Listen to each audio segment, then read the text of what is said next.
Assalamualaikum warahmatullahi wabarakatuh.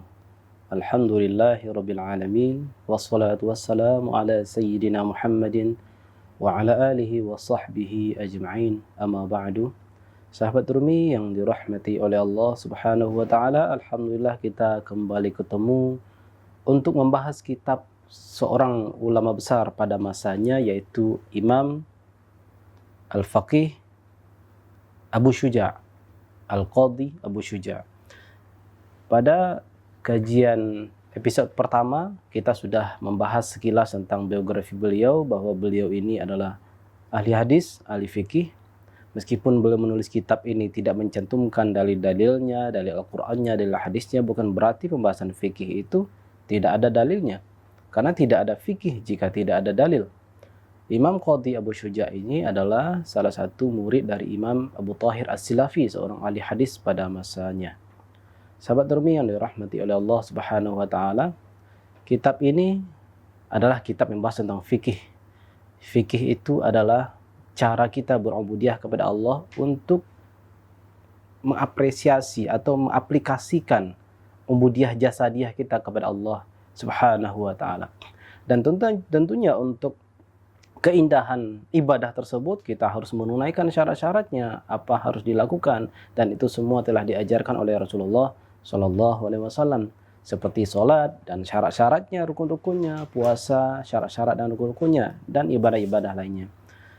Sahabat Rumi yang dirahmati oleh Allah Subhanahu wa taala,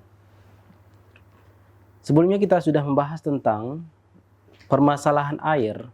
Permasalahan air itu erat kaitannya dengan untuk bersuci, seperti kita berwudu, untuk mandi. Kemudian kita juga pernah membahas tentang jenis-jenis air, kemudian permasalahan kulit-kulit binatang, kemudian menggunakan bejana-bejana emas atau perak bolehkah, atau menggosok gigi, hukumnya bagaimana dan kapan saja kita sangat dianjurkan. Kemudian fardu-fardu wudu apa saja, apa harus dilakukan ketika berwudu. Tanpa salah satunya maka wudhunya batal. Sekarang kita masuk pembahasan tentang istinja. Istinja itu adalah sebuah upaya untuk membersihkan diri setelah kita buang air besar maupun buang air kecil. Kenapa dalam fikih itu harus membahas hal-hal seperti ini? Kenapa membahas masalah buang air kecil kita, membahas buang air besar kita, semuanya tidak lepas dari keterkaitannya dengan sholat ibadah. Kalau kita tidak hati-hati dalam bab ini, maka dikhawatirkan sholat kita tidak diterima oleh Allah Subhanahu wa taala, tidak sah dan tidak terima. Sementara yang namanya sholat itu adalah wajib dan fardu dan harus kita lakukan. Jika tidak dilakukan, maka ada konsekuensi negatif yang akan kita sandang pada diri kita, yaitu sebuah status kefasikan. Sahabat Rumi yang dirahmati oleh Allah Subhanahu wa taala, sebelumnya kita baca Al-Fatihah, kita hadiahkan kepada baginda Nabi besar Nabi Muhammad sallallahu alaihi wasallam dan kepada Imam Abu Syuja' ini. Lahum Al-Fatihah. A'udzu billahi minasyaitonir rajim. Bismillahirrahmanirrahim. Alhamdulillahirabbil alamin arrahmanir rahim. Maliki yaumiddin. Iyyaka na'budu wa iyyaka nasta'in. Ihdinas siratal mustaqim. Siratal ladzina an'amta 'alaihim ghairil maghdubi 'alaihim waladdallin. Amin ya rabbal alamin. Bismillahirrahmanirrahim. Bisanadinal muttasili ila al-Imam Abi Syuja' rahimahullahu ta'ala. Sahabat Rumi yang dirahmati oleh Allah, kenapa kita mengatakan bisanadinal muttasil? Itu maknanya adalah saya membacakan kitab ini menggunakan sanad yang menyambung kepada penulis. Alhamdulillah, sewaktu Al-Fakir masa di pondok, dimulai tahun 1998, memulai membaca kitab ini di hadapan guru, para masyayikh. Beliau, Ustaz Luqman, Buya Luqman, belajar kitab ini dari guru beliau, Buya Husain. Buya Husain menerima dari ayah beliau menerima dari Syekh Sulaiman Ar-Rasuli Al-Minangkabawi. Syekh Sulaiman Ar-Rasuli menerima belajar kitab ini dari guru beliau di Mekah, Syekh Sulaiman Ar-Rasuli, yaitu Syekh Ahmad Khatib Al-Minangkabawi. Dan terus ke atas sangat mudah kita deteksi siapa saja guru-guru beliau. Sahabat Rumi yang dirahmati oleh Allah Subhanahu wa taala, dengan sanad yang Al-Faqir terima, kita bacakan kitab ini. Bismillahirrahmanirrahim. Qala faslun, ini adalah satu fasal masih berkaitan dengan bab taharah bersuci. Faslun wal istinja wajibun minal bauli wal ghaidhi. Wal istinja bersuci atau bahasa kitanya adalah cebok. Nah, yang sering kita bahasakan dengan istilah cebok. Bahasa sopannya itu adalah bersuci. Itu hukumnya wajib disebabkan kita buang air kecil maupun buang air besar. Nah, inilah problematika banyak kaum muslim saat sekarang ini. Ada yang sejak kecil tidak dibiasakan untuk bersuci, membersihkan diri ketika buang air kecil. Kalau buang air besar barangkali oke lah. Karena menganggap najis yang dikeluarkan ketika buang air besar itu ya sangat kentara sekali. Sementara kalau buang air kecil kan sering dipandang lebih ringan karena hanya cairan, tidak seperti buang air besar, sehingga banyak orang menganggap enteng. Maka itu adalah salah satu sebab seseorang diazab di dalam kubur, tidak membersihkan, tidak bersuci ketika buang air kecil. Maka wajiblah hukumnya seseorang untuk beristinja ketika buang air kecil. Meskipun dia buang air kecil dalam kondisi yang makruh. Seperti apa? Kondisi makruh itu dia buang air kecil di tempat yang sangat tidak disarankan. Misalnya ada orang yang beristinja di bawah pohon. Kita memaklumi ada di antara saudara-saudara kita, kalangan pengendara kendaraan umum yang mungkin tidak tahan. Terkadang dia langsung berhenti di pinggir jalan, ada pohon langsung buang air kecil di situ. Lalu tidak bersuci, tidak cebok. Padahal bisa saja di dalam kendaraan itu ada segelas air atau sebotol air, itu bisa digunakan untuk bersuci. Yang penting bukan air kopi, bukan air teh, tapi harus air mineral, air thahirun mutahhirun, air yang suci dan dapat menyucikan. Sahabat Rumin dirahmati oleh Allah Subhanahu wa taala, itu adalah pesan dari agama kita, dari agama Islam, bahwa ketika beristinja, setelah buang air besar, buang air kecil, wajib hukumnya beristinja. Maka siapa yang tidak mencuci kemaluannya setelah buang air kecil, setelah buang air besar, dipastikan dia berdosa kepada Allah Subhanahu wa taala. Dengan apakah kita bersuci? Ini unik, barangkali agak asing bagi sebagian kita. Wal afdalu an yastanjiya bil ahjari thumma yutbi'uha bil ma'i. Lebih utama apabila seseorang itu bersuci menggunakan beberapa batu. Nah, ini agak unik, kok dengan batu gitu. Barulah setelah itu diiringi dengan air. Nah, karena memang pernah terjadi pada masa Rasulullah Shallallahu Alaihi Wasallam, ternyata batu itu termasuk benda yang dapat mensucikan ketika seorang buang air kecil, lalu dia ambil batu mungkin 3 batu atau 1 batu. Kalau 3 batu, 1 batu sekali usapan, batu kedua untuk usapan kedua, batu ketiga untuk usapan ketiga, atau batu yang lebih besar, usapan pertama satu sisi, usapan kedua di sisi berikutnya, usapan ketiga di sisi yang lain, masih dalam 1 batu. Ini pernah terjadi pada masa Rasulullah Shallallahu Alaihi Wasallam. Tsumma yutbi'uha bil ma, baru setelah itu dibersihkan atau dicuci dengan air.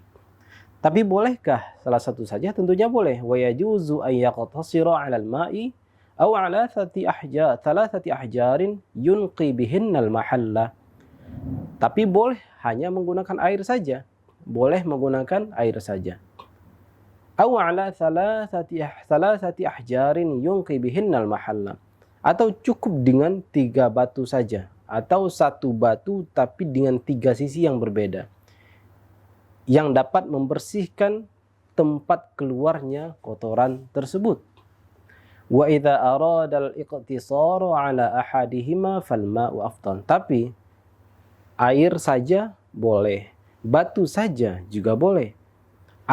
Batu dan air itu lebih afdal. Tapi kalau ingin dipilih antara air dan batu, manakah lebih afdal?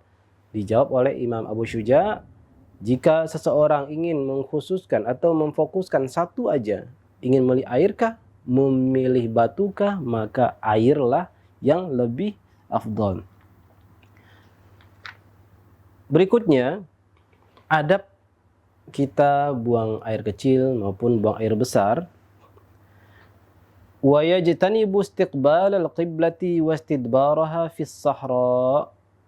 Wa yajtanibu al-bawla wal-gha'ita fi al-ma'i ar-rakidi wa tahta asy-syajarati al-muthmirah wa fi tariqi waz-zilli wath-thuqbi wa la yatakallamu 'ala al-bawli wal-gha'it wa la yastaqbilu asy-syamsa wal-qamara wa la yastadbiruha. Ini ada beberapa poin adab-adab kita buang air besar maupun buang air kecil. Yang pertama, ketika kita buang air besar, buang air kecil, jangan kita menghadap kiblat maupun membelakangi kiblat. Di mana? Fis sahra, di sebuah tempat yang lapang. Pada masa Rasulullah Sallallahu Alaihi Wasallam, barangkali belum dikenal yang namanya toilet di dalam rumah, toilet di dalam kamar mandi. Yang ada barangkali pada masa saat itu adalah hanya kamar mandi di dalam rumah, tapi toilet tidak ada. Maka Rasulullah dan orang-orang Arab pada masa itu ketika ingin buang air besar, buang air kecil, mereka pergi ke tengah-tengah gurun yang cukup jauh dari pandangan manusia, siang maupun malam. Nah, kalau kita buang air besar di tempat yang luas, yang berpotensi dilihat oleh orang, maka disunnahkan untuk tidak menghadap ke arah kiblat dan tidak membelakangi kiblat jika tempatnya terbuka. Nah, kata kalimat fis sahra ini menjadi pengikat atau pembatas. Seandainya kita buang air di dalam rumah dan WC-nya tertutup, maka dalam ini para ulama membolehkan seandainya WC-nya menghadap kiblat, WC-nya membelakangi kiblat, itu tidak masalah karena sudah dipatasi oleh dinding. Begitu juga guru-guru kita menjelaskan hal demikian. Jadi berlakunya makruh menghadap kiblat, makruh membelakangi kiblat itu apabila kita buang air besar di tempat yang terbuka. Yang lebih relevan untuk kondisi kita di Indonesia itu misalnya buang air di pantai. Atau yang wilayah-wilayah yang banyak persawahannya, buang air besar, buang air kecil di sawah. Meskipun ada jambannya, yang jambannya hanya setinggi perut. Yang jelas bagian atas kebuka. Maka sangat makruh hukumnya buang air besar, buang air kecil, dia itu menghadap kiblat. Sangat makruh. Itu adab yang pertama. Adab yang kedua, wa yajtanibul baula wal gha'ita fil ma'ir rakid. Jangan buang air kecil, jangan buang air besar pada air yang tidak mengalir, air yang tertampung di sebuah wadah atau air tertampung yang ada di sebuah cekungan tanah, airnya tidak mengalir, itu sangat dimakruhkan. Jangan buang air di situ. Semuanya berdasarkan dalil dari Nabi Shallallahu Alaihi Wasallam. Sama seperti bahwa Rasulullah juga pernah melarang masalah jangan menghadap kiblat, jangan belangi kiblat, karena Rasulullah pernah bersabda, syariku au gharibu, menghadaplah ke timur atau menghadaplah ke barat. Ini konteksnya secara geografi hadis bahwa ketika Rasulullah Shallallahu Alaihi Wasallam berada di Madinah, yang mana Madinah itu berada di sebelah utaranya Makkah, Makkah berada sebelah selatannya Madinah, maka menghadap kiblatnya penduduk Madinah adalah dengan cara menghadap ke selatan. Kiblatnya penduduk Madinah adalah ke arah selatan, yaitu adalah Makkah. Kiblatnya orang Yaman adalah arah utara. Maka sebab itulah Rasulullah yang saat itu berada di sebelah utara kota Mekah memerintahkan kalau buang air besar, buang air kecil, menghadaplah ke barat atau menghadaplah ke timur. Kalau kita di Indonesia, kiblat kita arah ke barat atau barat laut, maka seandainya Rasulullah berada di Indonesia, maka Rasulullah akan mengatakan syammilu au jannibu. Syammilu au jannibu. Menghadaplah ke utara atau menghadaplah ke selatan. Jangan menghadap ke arah barat, jangan menghadap ke arah timur. Begitu cara kita memahami hadis Nabi SAW yang berkaitan dengan geografis. Kemudian syarat pertama tadi apa? Tidak menghadap kiblat atau membelangi kiblat. Kemudian tidak buang air besar, buang kecil di tempat air yang tidak mengalir. Tidak mengarahkan ke tempat air yang tidak mengalir. Yang ketiga adalah wa tahta syajaratil muthmirah, tidak buang air kecil, buang air besar di bawah pohon produktif, pohon yang membuahi. Bayangkan jika satu kampung menjadikan toilet di dahan pohon mangga. Bayangkan bagaimana rasa pohon mangganya. Meskipun nanti secara keilmuan botani, ya, secara keilmuan biologi misalnya, bahwa mangganya tetap saja dengan rasa yang khas mangganya, yang tidak memberi pengaruh, karena pengaruh bagaimana pohon itu mengubah, tetap memurnikan buah mangganya, tidak menyerap buang air kecil tersebut. Tapi tetap saja membuat orang merasa istikdzar, yastakdzir, merasa jijik. Apalagi orang tahu bahwa dahan pohon mangga itu menjadi tempat toilet umum. Nah ini maka dimakruhkan oleh Rasulullah Shallallahu Alaihi Wasallam. Begitu juga misalnya kita di rumah memiliki septic tank, spit tank, ya, tempat pembuangan akhir kotoran itu. Ternyata di atasnya tumbuhlah pohon misal pohon belimbing kah, pohon mangga, pohon rambutan. Di bawahnya itu adalah tempat pembuangan akhir. Biasanya orang kalau tahu cenderung tidak suka dengan buah itu. Kecuali orang yang memang sangat kelaparan dengan buah itu, dia tidak peduli, namanya orang lapar, pasti dia akan makan aja. Yang jelas itu dimakruhkan. Adab yang keempat, buang air kecil, buang air besar, adalah tidak buang air kecil di jalan maupun di bawah tempat berlindung. Nah ini teguran nih bagi umat muslim nih, yang suka buang air kecil di jalanan. Tolonglah diperbaiki adab buang air besar, buang air kecilnya, meskipun dalam kondisi sesak. Kita sering melihat ada orang, barangkali kita dalam perjalanan tak sengaja melihat ada orang-orang yang buang air kecil di tiang listrik, di pinggir jalan, atau sengaja memperhatikan mobilnya, padahal sesaat lagi atau sebelumnya tidak jauh yang dia lewati itu ada tempat toilet umum yang disediakan misalnya di tempat SPBU. Tapi untuk masjid dan musola kita harus punya adab. Jangan kita datang ke musola, ke masjid karena niat untuk buang air kecil. Mentang-mentang ada musola, ada WC-nya yang terbuka, tidak dikunci. Ke masjid ngapain? Untuk buang air kecil, buang air besar. Adabnya adalah niatkan dalam hati kita ingin ke masjid itu untuk sholat tahiyatul masjid, dan tentunya kita akan berwudu, dan sekaligus kita akan buang air kecil atau buang air besar. Tapi jangan datang ke masjid hanya untuk melepaskan hajat itu. Itu tambah lagi kita mengalami niradab, tambah lagi kita tidak beradab. Sudahlah kita buang air kecil di tempat yang seaslinya boleh, tapi karena ini milik masjid, maka sangat disarankan kita datang ke masjid itu untuk sholat tahiyatul masjid, sekaligus kita berwudu dan bersuci. Begitu juga wazil itu adalah tempat kita bernaung, atau rumah barangkali. Rumah itu ada tempat naungannya. Mungkin rumah ini bukan rumah di perkotaan, mungkin rumah di perkampungan, di bawahnya itu memang tanah. Karena di bawahnya tanah kita merasa aman-aman saja, gampang kok, pasti menyerap. Nah, atau di bawah bayangan pohon. Nah, ada berikutnya, tidak boleh buang air itu di lubang-lubang tanah atau lubang-lubang dinding yang berlubang atau tanah yang berlubang. Dikhawatirkan di situ ada binatang-binatang. Maka istilahnya almarhum Kiai Haji Zainuddin MZ, barangkali di dalam lubang itu ada semut yang sedang rapat. Barangkali di dalam lubang itu ada semut, hewan-hewan yang sedang menyusun strategi, yang sedang musyawarah satu sama lain. Tentu akan mengganggu mereka, akan membunuh mereka. Wastuqub. Kemudian wala yatakallamu 'alal bauli wal ghaid. Jangan ngobrol ketika buang air kecil maupun buang air besar. Mungkin ini agak tabu ya kalau kita ngobrol buang air kecil dan buang air besar, apalagi kalau memang sifatnya privat, tempat buang air kecilnya privat, kita mengobrol dengan siapa? Atau barangkali memang yang terjadi di sekolah-sekolah yang kebetulan WC-nya bersebelahan satu sama lain, satu temannya sebelah, dia ngobrol satu sama lain, ngajak ngobrol. Nah, terbukanya peluang sekarang untuk ngobrol satu sama lain ketika buang air kecil, buang air besar itu adalah menggunakan handphone di dalam kondisi kita buang air kecil, buang air besar. Mungkin karena merasa nggak ada kerjaan, padahal dia lagi buang air besar itu ya kerjaan. Nggak ada kerjaan, lalu dia ngambil HP, dia baca-baca WhatsApp, apalagi menjawab telepon, lagi buang air besar. Nah ini kalau bisa harus dihindari oleh kita yang sedang menunaikan hajat tersebut. Kita berbagai akhlak itu. Coba bayangkan, seandainya yang nelfon itulah guru kita. Kita sedang mau toilet. Kita mau ngapain? Tidak dijawab.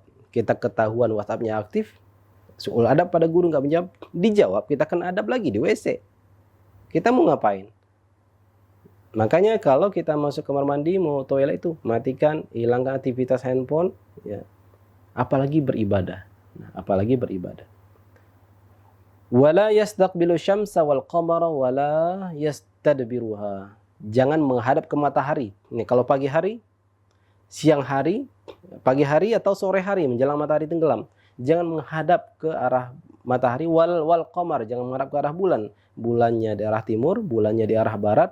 Kita menghadap, sengaja menghadap itu sangat dimakruhkan sekali. Kenapa? Bulan dan matahari itu adalah salah satu makhluk Allah untuk membantu kita menentukan waktu. Maka salah satu makhluk Allah yang dimuliakan itu adalah matahari. Makanya Allah bersumpah, wasyamsi waduhaha wal qamari. Allah bersumpah dengan matahari, Allah bersumpah dengan bulan. Lalu kita buang air menghadap ke situ, ke benda ya, ke makhluk Allah yang Allah bersumpah dengannya. Betapa tidak beradabnya kita apabila kita menghadap, buang air kecil, buang air besar menghadap ke matahari dan bulan. Wala yastadbiruha, juga tidak membelakanginya. Tidak membelakanginya. Ini adalah pandangan Imam Abu Syuja, bahkan dalam mazhab Syafi'i, tapi ada dalam mazhab Syafi'i, dalam mazhab pendapat kalangan ulama Syafi'iyah yang lain, untuk bulan dan matahari dimakruhkan menghadapnya saja. Tapi untuk membelakangi tidak ada keterangan makruhnya. Bahkan dikatakan dalam kitab Syafi'iyah yang lain itu, pendapat yang mu'tamad, yang betul-betul dipegangi dalam mazhab Syafi'iyah, kalau membelakangi tidak masalah, kalau menghadap itu yang bermasalah. Tapi Imam Abu Syuja, penulis kitab Matan Takrib ini, mengambil jalur hati-hati, baik menghadap maupun membelakangi matahari dan bulan itu tetap dimakruhkan. Tentunya ini dalam kondisi matahari ada sebelah barat, bulan ada sebelah barat, atau matahari ada sebelah timur, atau bulan ada sebelah timur. Karena tidak mungkin kita menghadap, mataharinya ada di atas kita, bulannya tengah malam ada di atas kita. Kita menghadap gimana caranya, kecuali kalau lagi telentang. Gak mungkin gak ada orang buang air sambil telentang itu. Baik sahabat Darmin yang rahmati Allah subhanahu wa ta'ala, kita sampai pada satu fasal yang baru, yaitu kita udah selesai. Yang pertama, apa saja yang harus dilakukan ketika beristinja. Kemudian adab-adab beristinja, adab buang air kecil dan buang air besar. Kemudian sekarang kita masuk kepada subbab berikutnya, adalah tentang apa saja yang membatalkan wudhu kita. Ada kaidah penting, sesuatu yang membatalkan sholat dan sesuatu yang membatalkan wudhu. Sesuatu yang membatalkan sholat belum tentu wudhunya batal, tapi sesuatu yang membatalkan wudhu, sholatnya pasti batal.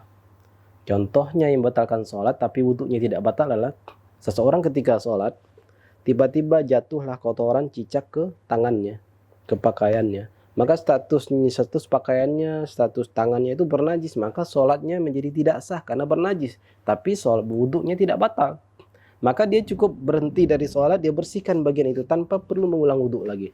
Untuk bab ini, Imam Abu Syuja membahas khusus untuk hal-hal yang membatalkan wudhu. Jumlahnya ada 6. Yang pertama adalah ma kharaja minas sabilaini. Ada sesuatu yang keluar dari dua jalur akhir pembuangan kita, baik qubul maupun dubur, farji maupun dubur kita. Apa sajakah itu? Meskipun yang jelas itu air atau kotoran besar. Meskipun yang keluar itu adalah intan permata sekalipun, tetap itu jika keluar, misalnya seorang menelan intan permata, emas, cincin, perak, emas, yang keluar itu tetap batal. Tetap batal wudhunya. Maka ketika dia ingin sholat, maka dia harus berwudhu lagi. Meskipun yang keluar itu bukan air kencing, yang keluar itu bukan air besar, hanya benda itu saja, maka wudhunya sudah batal. Apalagi yang membatalkan wudhu? Wan naumu ala ghairi hayatil mutamakkin. Tidur membatalkan wudhu. Tidur dalam kondisi apa? Dalam kondisi yang tidak tetap. Yang tidak tetap itu adalah kondisi dia lurus, duduk seperti saya ini, Al-Fakir duduk seperti ini. Duduk lurus, lalu dia tertidur. sebelum tidur dia sudah berwudu. Dia tertidur. Ini banyak dialami oleh kaum laki-laki pada sholat Jumat, khatib saat khutbah. Dia tertidur seperti ini. Khutbah terasa singkat karena dia tidur ketika sang khatib membacakan rukun, langsung masuk pada isi-isi khutbah, lalu dia tertidur. Dia bangun ketika sudah iqamah. Lalu dia bangun, maka wudunya tidak batal karena posisi duduknya adalah mutamakkin. Kalau dalam istilah kitab Fathul Qarib itu adalah mutamakkinun maq'adahu minal ardi. Seseorang yang duduk betul-betul ditempelkan bagian belakangnya, bokongnya, duburnya ke tempat dia duduk. Enggak miring ke kanan, enggak miring ke kiri, enggak miring ke depan. Sekira-kira kalau seseorang miring, tidur, maka tidur itu dianggap membatalkan. Atau seseorang tidur tapi terlalu menghadap ke depan. Mohon maaf, sekira-kira duburnya itu keangkat dari lantai. Keangkat, ada space antara duburnya dengan lantai, seperti semakin ke depan dia tidur, terangkat bagian bokongnya, maka itu tidur yang membatalkan wudunya. Nah, ini penting kita perhatikan sahabat Rumi semua. Khususnya bagi laki-laki yang punya wiridan tidur di hari Jumat pada saat khutbah. Wiridannya bukan sholawat, wiridannya adalah tidur. Nikmat memang, tapi perhatikan. Kalau oke lah kalau sakit ngantuknya, tidur cukup seperti ini saja. Tahan, jangan sampai goyang kiri kanan. Pinter-pinter kita lah. Ya tidur pun harus pinter. Bahwa pinter pun tidak hanya dalam kondisi bangun, tidur pun harus pinter. Supaya tidak batal wudunya. Apalagi kalau kita tidurnya ngerebahin badan dalam kondisi miring saja seperti ini, ketiduran, maka itu batal wudunya. Apalagi berikutnya yang membatalkan wudu, zawalul aqli bisukrin au maradin. Hilangnya akal, sebabnya apa? Sebab mabuk atau sebab sakit. Misalnya koma. Orang koma, akalnya jadi hilang. Bisukrin, mabuk. Maka wudunya itu jadi batal ketika orang mabuk itu kalau sudah sadar di mabuknya, dia minum, kemudian akalnya udah kembali normal, maka wudu yang dia lakukan tadi sebelum mabuk batal dan dia harus berwudu lagi ketika sholat. Ini bukan berarti supaya minum mabuknya jadi berkah maka dia berwudu, bukan. Biar mabukku berkah maka aku berwudu. Lalu batallah wudunya dengan mabuk. Setelah mabuk, setelah kembali akalnya normal, maka dia harus berwudu kembali. Jadi bukan berarti dia itu berwudu supaya mabuknya berkah. Enggak, mabuk karena minum khamar itu ya tetap diharamkan oleh syariat. Au marad, atau sakit. Sakit membuat seorang hilang akal. Apalagi yang membatalkan wudu, walam surrajuli mar'atal ajnabiyah. Laki-laki ajnabiyah menyentuh perempuan ajnabiyah.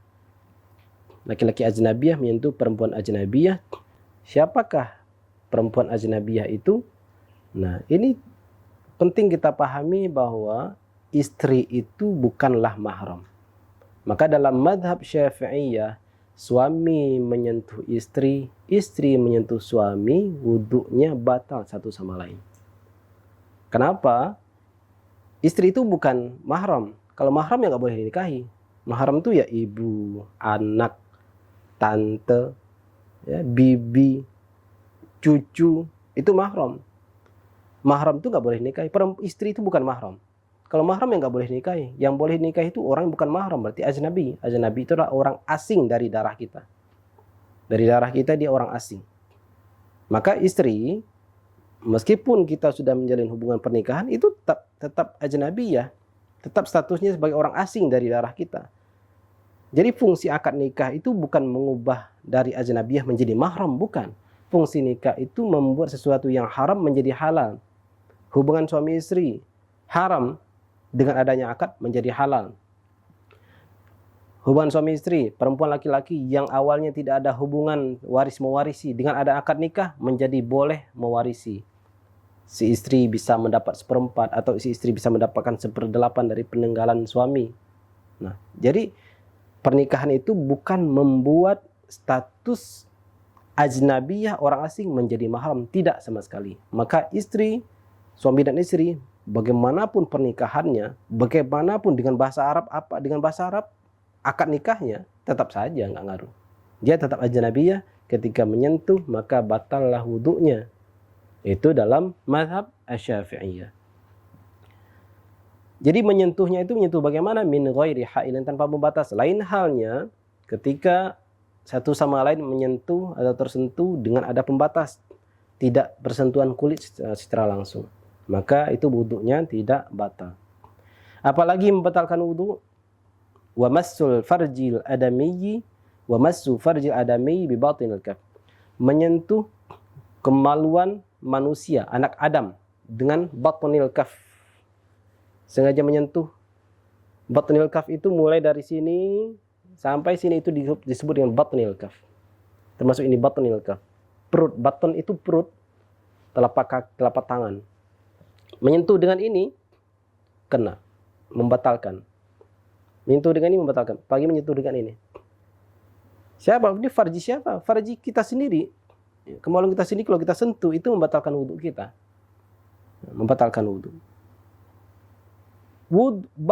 Farji kita sendiri dapat membuat batal wudhu kita. Bagaimana kita seandainya menyentuh farji orang lain? Ini mohon maaf, ini bukan masalah nggak ada kerjaan banget, bukan. Barangkali dia menyentuh farji anaknya karena untuk mencebokin anaknya, yang baik laki-laki maupun perempuan, tersentuhlah oleh si ayah atau si ibu dengan telapak tangannya, itu tetap membatalkan wudhu, membatalkan wudhunya. Nah, itu penting dipahami. Mentang-mentang anak, lalu kita boleh-boleh saja, yang seandainya dia sudah berwudu, maka dia harus berwudu lagi. Nah, jika menyentuh farji sendiri saja membatalkan, apalagi menyentuh farji yang bukan dirinya. Beda kalau dia tersentuh oleh punggung tangannya, tersentuh, maka tidak membatalkan wudu. Maka istilah farji ini tidak hanya kemaluan depan, tapi kemaluan belakang pun iya. Kemaluan belakang itu bukan berarti sekitarannya, bukan berarti hanya sekitaran, bukan sekitarannya, tapi juga maksudnya begini, farji tidak hanya kemaluan depan, tapi juga kemaluan belakang. Kemaluan belakangnya hanya fokus pada lingkaran tempat the hole-nya, fokus di situ saja. Yang bagian, mohon maaf, bokongnya itu tidak membatalkan wudhu, hanya fokus tempat sekitaran kotoran itu keluar. Ketika disentuh dengan ini, maka batallah wudhu kita. Maka hati-hatilah mempermainkan tangan ini, gunakanlah untuk yang baik, ya. Kalau memang terpaksa untuk digunakan untuk hal-hal yang darurat, ya silakan dilakukan. Dan kalau sempat tersentuh dengan telapak tangan, maka ulangi wudhu kita jika ingin sholat. Apalagi adab kita untuk yang hal yang membatalkan wudhu kita, wa massu halqati duburi ala jadid. Nah, itu yang kita disampaikan tadi, menyentuh halqah. Halqah itu lingkaran dubur. Nah, sekitaran the hole-nya. Mohon maaf, sekitaran lubangnya, itu membatalkan wudhu kita alal jadid, berdasarkan mazhab Imam Syafi'i, mazhab jadid, mazhab beliau pasca telah sampai di Mesir. Kalau dahulu sebelum beliau ke Mesir, sebelum beliau mengoleksi hadis yang jauh lebih banyak, beliau mengatakan menyentuh bagian belakang itu tidak membatalkan wudhu. Tapi setelah beliau menemukan dalil-dalil pasca beliau jalan ke Mekah, ke Mesir, maka ketemulah dalil bahwa menyentuh dubur pun membuat wudhu seseorang menjadi batal. Hadis yang menjadi dasar pernyataan ini adalah bahwasanya Nabi SAW memassa dzakarahu, orang yang menyentuh kemaluannya, fala yusalli hatta yatawadda, dia belum boleh sholat sampai dia berwudu. Jadi ada dalilnya kitab ini. Ya, ini perhatikan ya sahabat Rumi semuanya, perhatikan masalah yang simpel ini. Siapa sangka menyentuh istri itu adalah membatalkan wudhu? Kita mengira istri adalah mahram. Kalau mahram ya nggak boleh dinikahi. Mahram itu orang yang haram dinikahi. Kok istri bisa boleh dinikahi? Karena dia bukan mahram, dia ajnabi ya. Selama dia udah menikah, dia tetap ajnabi, orang asing. Nah, begitu juga menyentuh farji sendiri membatalkan. Siapa sangka itu ternyata membatalkan. Nah, alhamdulillah kita diberikan oleh para ulama, pewaris para nabi, kitab-kitab seperti ini, seperti akhirnya kita mengetahui bagaimana hal-hal yang selama ini kita tidak mengerti, tidak kita pahami. Sahabat Rumi dirahmati oleh Allah Subhanahu wa taala, kita sampai pada bab berikutnya, fasal berikutnya. Apa saja yang membuat seseorang itu wajib mandi.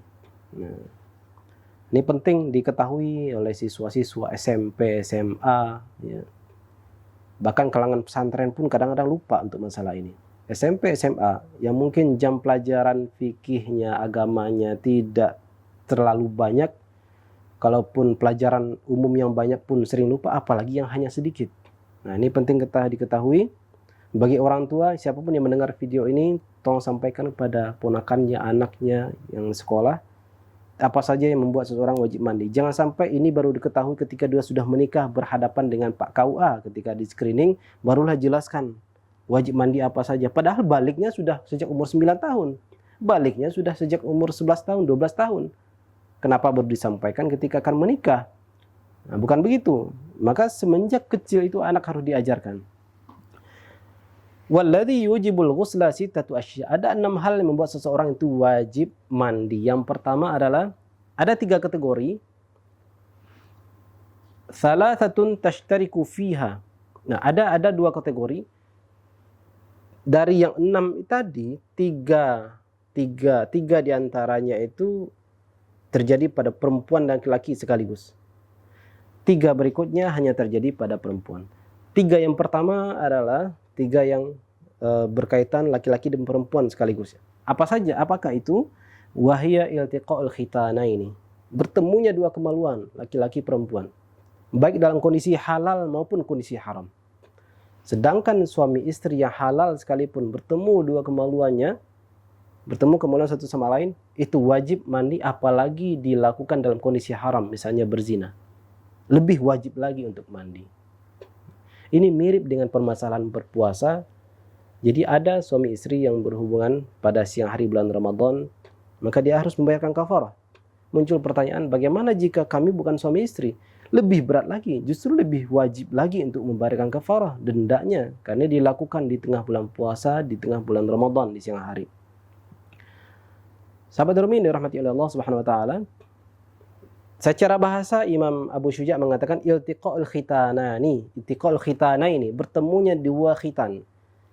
Ini penamaan khitan ini menarik. Kenapa Imam Abu Syuja' mengatakan khitan? Khitan itu adalah sebuah bahasa, artinya adalah bersunat atau khitan. Kita paham khitan apa? Umur sekian anak di khitan. Ini belum menggunakan bahasa halus. Maksudnya adalah bertemunya 2 kemaluan. Iltiqa'ul dzakari wal farji. Ketemunya zakar laki-laki dan perempuan. Ketemunya ini seperti apa? Apakah hanya sekedar bersentuhan, menempel tanpa terjadi apa-apa? Lalu harus mandi? Enggak. Ketemu yang dimaksud di sini oleh Imam Abu Syuja' adalah, mohon maaf, ini harus disampaikan, ini kajian agama, kajian fikih. Kita punya istilah, kajian agama harus bertelanjang, kajian adat harus banyak bahasa-bahasa isyaratnya. Kalau bahasa orang Sumatera Barat itu adalah kajian agama berarti lanjang, kajian adat berarti sampiang. Kajian agama harus dijelaskan terang benderang supaya tidak tersesat seseorang di dalamnya. Pembahasan masalah adat harus disampaikan dengan bahasa-bahasa melereng, bahasa-bahasa sindiran. Saya ingin menyampaikan bahwa kapan seseorang itu wajib mandi? Apakah hanya sekedar mesra-mesraan, meskipun mohon maaf tanpa pakaian sehelai benang pun suami istri, lalu bertemulah satu sama lain alatnya, sekedar itu saja tidak membuat dia wajib mandi. Yang membuat dia wajib mandi itu adalah bagian depan, sebagian bagian depannya milik laki-laki masuk ke bagian perempuan, bagian depannya laki-laki masuk, walaupun tidak semuanya. Maka itu membuat dia wajib mandi, meskipun sang suami tidak mengeluarkan spermanya. Membuat dia wajib mandi. Ini suami istri, apalagi yang bukan suami istri. Na'udzubillah min dzalik. Apalagi membuat seseorang wajib mandi, inzalul mani, keluarnya mani atau sperma.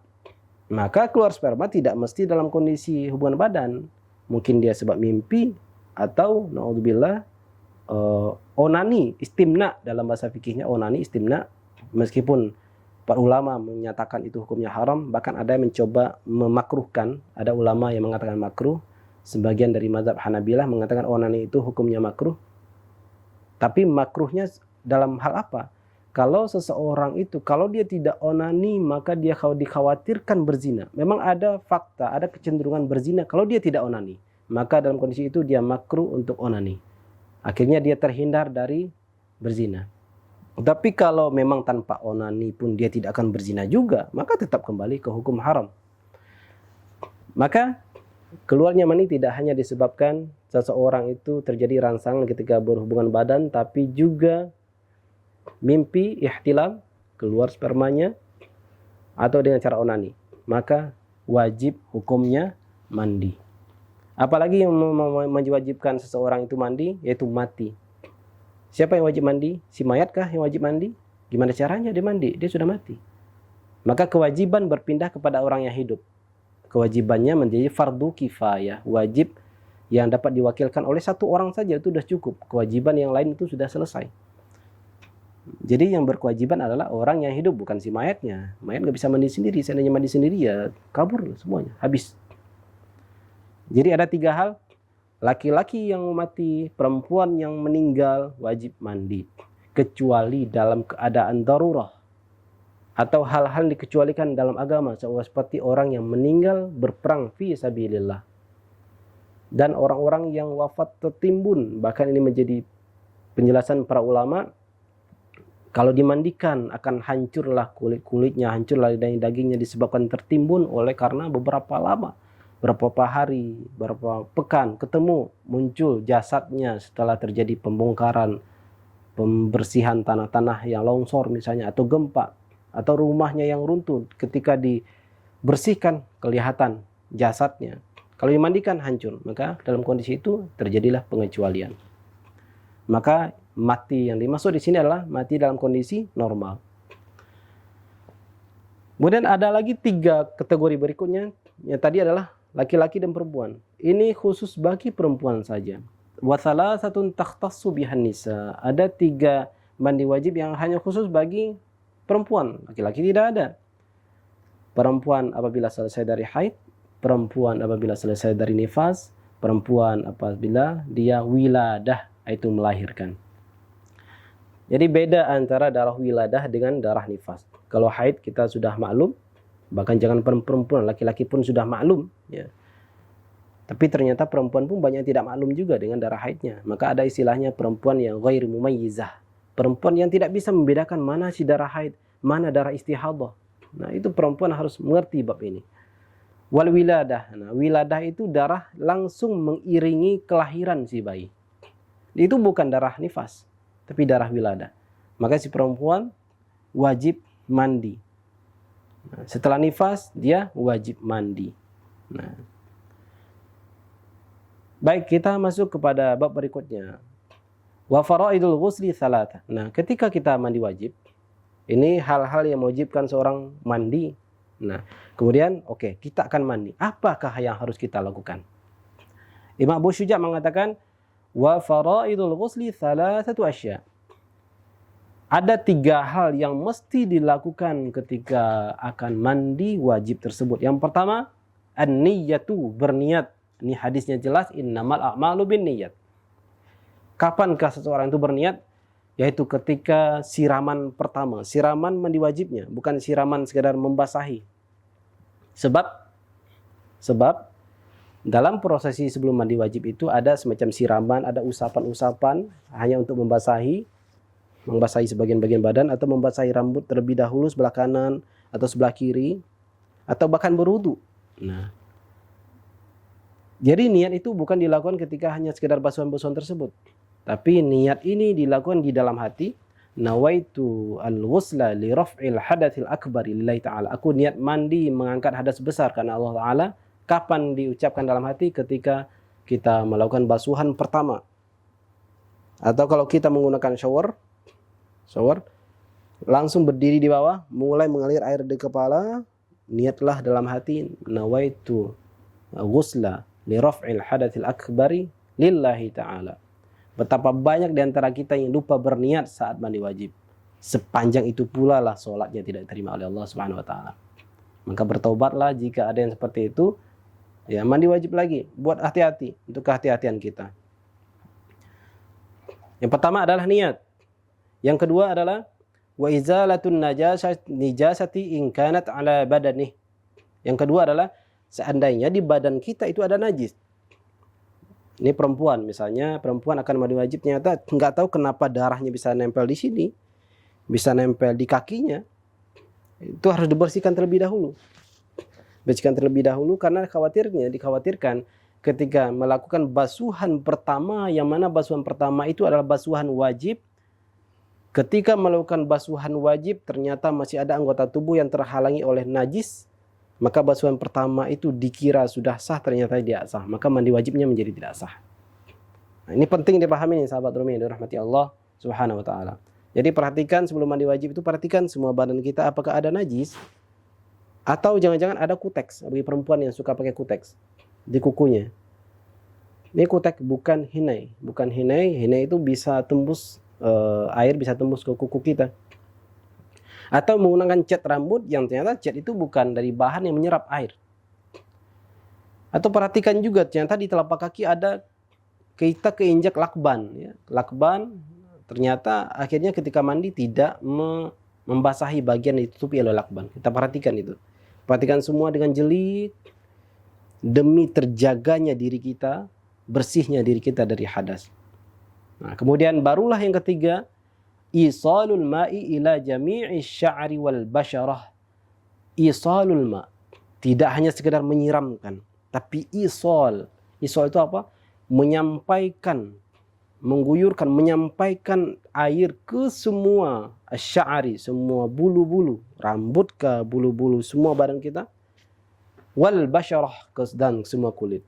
Dan yang dikatakan kulit itu tidak hanya di permukaan yang di atas, tapi di lipatan-lipatan itu pun juga adalah kulit.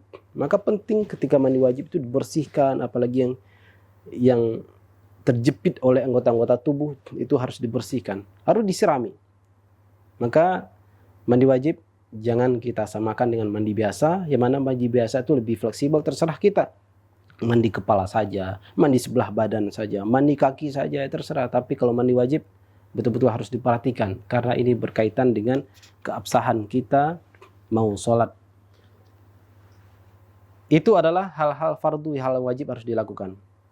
Kemudian sunat-sunatnya apa saja? Ada 5 hal. Membaca bismillah, kita sudah maklum, kita sudah ketahui. Segala perbuatan yang baik kalau tidak dibacakan bismillahirrahmanirrahim maka keberkahannya terputus. Yang kedua, sunat yang mandi wajib itu berwudu. Sangat dianjurkan kita berwudu, seperti wudunya kita mau sholat. Yang kedua, imrarul yadi alal jasad. Kita mengusap dengan air ke semua badan kita. Mengusap dengan air. Wal muwalah, berturut-turut mulai dari atas, kanan dan kiri, kanan dan kiri atau depan dan belakang, gosok-gosok semuanya. Wa taqdimul yumna 'alal isra, itulah kanan dan kiri. Mendahulukan yang kanan dari atas daripada yang kiri. Sahabat Rumi yang dirahmati oleh Allah Subhanahu wa taala. Kembali ke yang pertama tadi, apa sih pentingnya dibahas hal seperti ini? Penting karena ini berkaitan dengan ubudiyah kita kepada Allah Subhanahu wa taala. Tanpa permasalahan ini bisa jadi kita sholat selama ini tidak sah tanpa kita ketahui. Rasulullah pernah bersabda mengenai seseorang yang wudunya tidak sempurna. Wailul lil aqabi minan nar. Wailul lil aqabi minan nar. Celakalah bagi orang yang tidak menyempurnakan wudunya. Asbighul wudu, sempurnakanlah wudu. Wailul lil aqabi minan nar. Celakalah bagi orang yang tidak sempurnakan wudunya. Sama dengan hal lain, kalau orang yang tidak menyempurnakan cara mandinya, maka wailun lahu minan nar. Dikhawatirkan dia terseret ke dalam neraka disebabkan sholatnya tidak sah. Mandi-mandi yang disunatkan. Ada 17 mandi yang sangat disunatkan. Sahabat Rumi yang dirahmati Allah Subhanahu wa taala, tadi kita sudah membahas tentang mandi wajib. Ternyata ada mandi yang disunatkan. Ghuslul Jumu'ah, mandi akan melaksanakan sholat Jumat. Wal Aidaini, mandi akan melaksanakan sholat Idul Fitri dan Idul Adha. Wal Istisqa, mandi akan melaksanakan sholat istisqa. Coba bayangkan. Jadi istisqa itu tidak mesti ketika seseorang itu dalam kondisi kering. Memang dia istisqa dalam kondisi kering. Lalu dia mandi dengan apa? Padahal istisqa. dia akan melaksanakan sholat istisqa untuk meminta air, lalu disuruh mandi. Nanti berarti mandi dengan apa? Ya mandi dengan air juga. Artinya istisqa itu tidak menunggu harus betul-betul tidak ada air.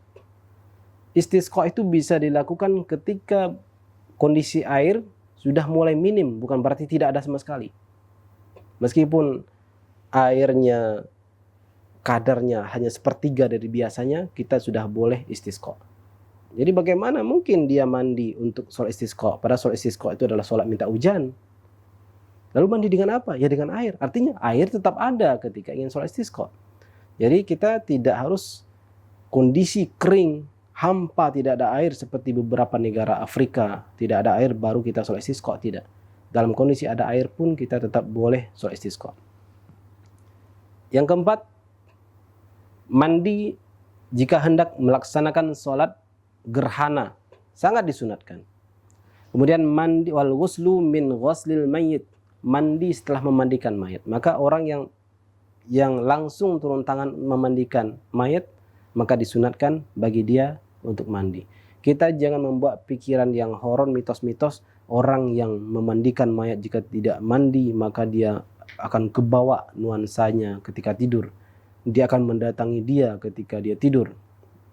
Kita tidak perlu berpikiran demikian. Kita pandang bahwa mandi setelah memandikan mayat itu hukumnya disunatkan. Siapa lagi? Wal kafir idza aslam. Orang kafir ketika dia masuk Islam sangat disunatkan bagi dia untuk mandi. Maka dikiaskan untuk bab orang kafir apabila dia sudah Islam mandi, dikiaskan kepada itu adalah orang yang bertaubat. Kita bertaubat ini. Kita ingin taubat, membersihkan diri dari dosa, kita disunatkan untuk mandi. Disebutlah mandi taubat. Siapa lagi orang yang disunatkan mandi? Wal majnun wal mughma alaihi idza afaqa. Orang gila apabila sudah sembuh, orang pingsan apabila sudah sadar. Disunatkan bagi mereka untuk mandi. Mandi apa lagi? Mandi ketika hendak ihram. Mandi ketika hendak ihram. Kemudian mandi ketika hendak masuk ke Makkah untuk memuliakan kota Makkah. Kemudian mandi untuk wukuf di Arafah. Ini bagi para hujjaj, ya, bagi para orang-orang yang berangkat haji, wukuf di Arafah disunahkan bagi mereka untuk mandi. Begitu juga mandi untuk mabit di Muzdalifah. Ini salah satu pendapat dalam mazhab Syafi'iyah. Tapi dalam mazhab Syafi'iyah ada pendapat yang lebih sahih. Untuk mabit tidak perlu mandi. Tidak perlu mandi, bisa include dengan mandi sebelumnya. Tapi Imam Abu Syuja' mengatakan mabit itu tetap disunatkan untuk mandi. Meskipun mazhab Syafi'iyah yang lain, para ulama mengatakan al-asah yang lebih sahih itu tidak disunatkan. Wali ramyil jimari salat. Ketika hendak melontar 3 jumrah, disunatkan mandi. Walid tawaf. Untuk tawaf juga disunatkan mandi.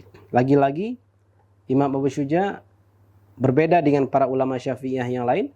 Syafi'iyah yang lain mengatakan pendapat yang mu'tamad yang betul-betul dipegangi dalam mazhab Syafi'iyah, untuk tawaf kita tidak perlu mandi atau tidak disunatkan. Karena bisa include dengan mandi-mandi sebelumnya. Kemudian mandi ketika hendak musa'i. Disunatkan lagi. Ini hukumnya sunat. Sahabat Rumi, penting dipahami, ini hukumnya sunat. Tidak perlu kekeh, tidak perlu kita harus memaksa diri. Nanti saya tidak sempurna, maka nanti umrah sa'i saya tidak terima. Enggak, ini hanya permasalahan sunat. Jika dilakukan alhamdulillah, jika tidak amalannya tetap sah insyaallah. Walidukhuli madinati Rasulillah sallallahu alaihi wasallam. Mandi ketika hendak masuk Madinah, kota Rasulullah sallallahu alaihi wasallam, sebagai penghormatan kita kepada Sayyidina Muhammad sallallahu alaihi wasallam, yang mana beliau adalah hulu daripada keilmuan kita ini. Rasulullah sallallahu alaihi wasallam. Sahabat Tumin dirahmati oleh Allah Subhanahu wa taala. Itu beberapa hal yang terkait dengan masalah bersuci, hal yang membatalkan wudu, kemudian masalah mandi, kemudian apa saja yang menjadi sunat-sunat mandi wajibnya, apa yang sunat di dalam wajib. Mandinya wajib, tapi di dalam wajib itu ada hal-hal yang disunatkan. Berikutnya kita akan membahas tentang mengusap 2 khuf.